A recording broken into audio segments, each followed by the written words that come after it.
Hey friends, welcome to episode 4 of A Book and a Bake. Today the book I wanted to review for you I got as an e-arc copy from Tool Publishing and it was called Smooth Talking Texan by Katherine Garbera.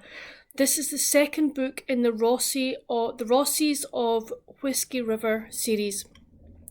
In this book we follow Ollie, who is a rodeo cowboy, and he loves his job. He is not somebody who wants to be in an office 9 to 5, etc. He doesn't like that kind of life. He loves being on the rodeo and being with the friends that he's made while he's been doing his job. One of these friends is Colby, and she is a barrel racer. Now, she has had a crush on Ollie since she met him.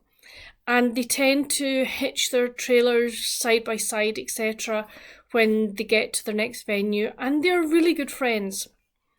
Now, Ollie's brother is getting married, and his mother is setting him up with all these women, that she thinks would be an ideal date for him.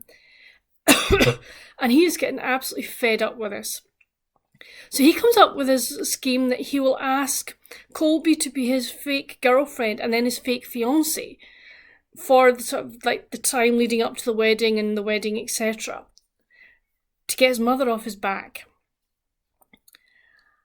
So he asks her, and she sort of hums and haws a bit, and she thinks, well, if I do, then there are two scenarios that can happen. One, he will fall in love with me the way I am, I love him. Or two, I will actually get him out of my system. So she agrees. And this is their story. It is really lovely. I love both characters. I thought they were really well written. Colby was really good. She isn't one of these sort of, shall we say, I will be your fake girlfriend, and it's lovely, it's lovely. She actually stands up to him. She stands up to him and calls him out and things. And excuse me a minute. Sorry about that. Anyway, as I say, Colby is not the type that will just go yes dear, no dear. She calls Ollie out in a lot of things, and that makes him respect her more. And it's not all plain sailing. There are some issues that they both have to work out. Ollie in particular, he has to decide, is he willing to let love have a chance, or is it really not for him? Does he like being single? The more Colby becomes involved with him, the deeper she falls, and she falls, they both know each other's families because they've been friends for so long, and they both got on really, really well with each other's families. So you have that dynamic as well as to what happens if, when they find out it's fake, and what will the families feel, etc., etc. It was really well written. I loved it. I loved the plot line. I really enjoyed the characters. They were so well written. I also liked the fact that we got little snippets of Ollie's family and Colby's family as well. So you met some of the characters you'd met in the previous book, and I liked that. Do you need to have read the previous book to enjoy this one? Not really, but I think it would be better if you did, because I think to have the continuity of story is a good thing. But great plot, and I say just really, really enjoyed it, and I'm looking forward to the next in the series. So yeah, if you want a really nice cowboy stories that are, got some spice in them, I will say they have a wee bit of spice, which is okay. I was quite happy with the amount of spice that was in it. Me, I'm not a brilliant spicy, but I did enjoy the level of spice in this one. But the Rossies of Whiskey River series by Katherine Garbera, the first two books, I loved both of them, and as I say, I'm looking forward to my next one, which will be, I think it comes out in November, December time. So that will be really, really good. So I hope you've enjoyed this book review, and we're now going to go on to the bake side of things. Welcome to the bake part of this video. I am making low-fat brownies. There's a quick squint at the recipe. It's one that I got in the Good Housekeeping magazine ages ago. So in here I've got 9 ounces of dark chocolate. I've got dark chocolate drops. I have chocolate mint thins, and then in the bottom I've also got a bar of dark mint chocolate. I'm making mine minty. I quite fancied that. And then in here I've got my flour, baking powder and cocoa powder.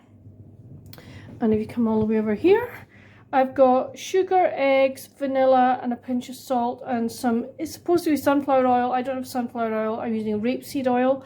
So we'll see how that goes. But first thing I'm going to do is I'm going to come back over here. And I can't be bothered to melt my chocolate in a bain-marie.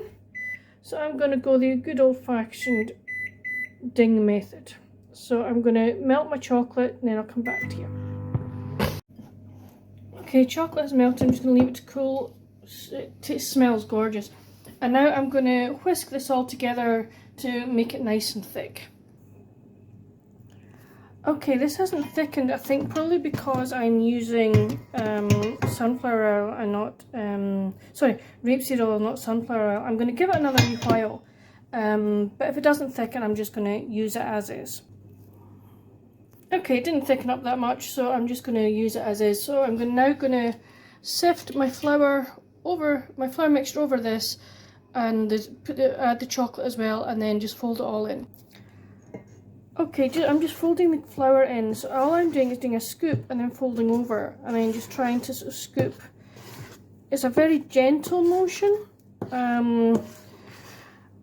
You don't want to you don't want to whip this, because I've got loads of air in here. The last thing I want to do is deflate it. So I'll keep doing this and then add the chocolate, and I'm going to do the same thing with the chocolate, just keep folding it over.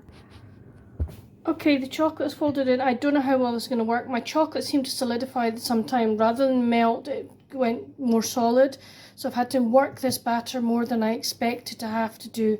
So what I'm going to do now is pour it into this lined 8 by 8 square pan, and then put it in the oven.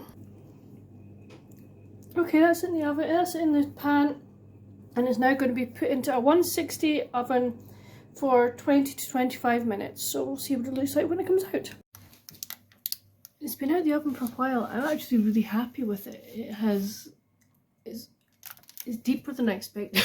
I expected it to be. It rizzed more than I thought it would. So I'm really happy with it. I'm going to cut some of this for my afternoon cuppa. So I will let you know what I think of it. I really like the texture of it. I'm really chuffed with that. So yeah, I am well pleased with this. As long as it tastes good, that's the important thing. Okay, let's taste it. So,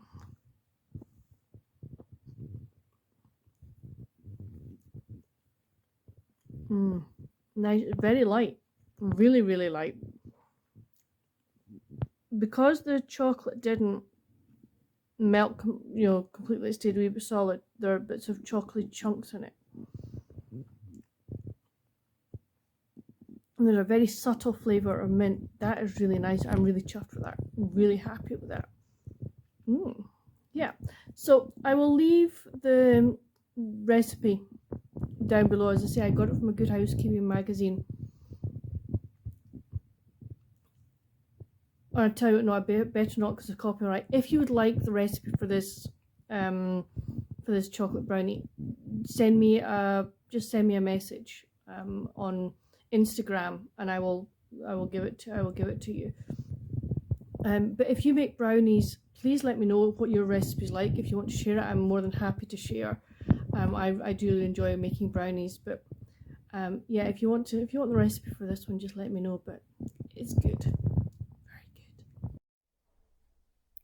Editing Fiona here, just to let you know that I used half the amount of sugar that I should have done in the recipe, because we don't do a lot of sugar in this house. And also I felt that because I used after 8 chocolate mints that have obviously like a pepperminty layer in them, that would up the sugar level. So I did that. So that was kind of my reason for sort of cutting out the sugar. The reason I chose brownies was because in part of the story, Ollie makes Colby some brownies as part of their dating, which was just so sweet. And what else do I want to say about the brownies? Oh yes, if I was doing them, when I make them again, using the same kind of recipe, would I use 3 different types of chocolate? I'm not sure, because that's what I did. But I definitely would melt my chocolate over a bain-marie this time, rather than doing it in the microwave. I think if I did it in the bain-marie, the chocolate would be runnier rather than sort of clumped together. But that's it. This is editing Fiona, just sort of giving you some of my thoughts and my pointers as to what I would have done differently. But I hope you've enjoyed this episode, and I will see you next month with episode 5. Bye.